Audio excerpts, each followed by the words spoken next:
बॉलीवुड अभिनेता धर्मेंद्र आउ इह जगत रे नाहंती।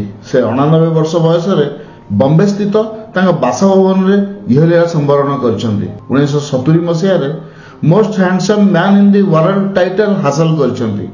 से दुर्बल नथिले। फिल्म करने समय 90% स्टंट से निजे ही करुथिले। धर्मेंद्र और हेमा मालिनी का लव स्टोरी थिला किछि नियारा। बॉलीवुड रे सबुठारु प्रसिद्ध जोड़ी मानक मध्यरु से दुहींक जोड़ी थिला अन्यतम।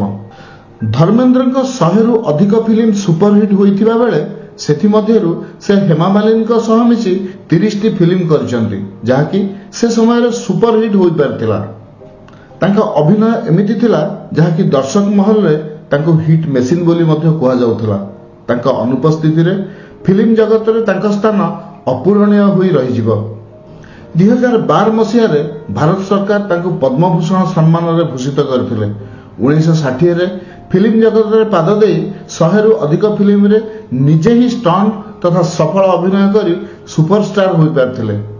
मोस्ट हैंडसम मैन तालिका रे थिबा एकमात्र भारतीय जहाकू समय मध्य पराजित करि पारला नाही।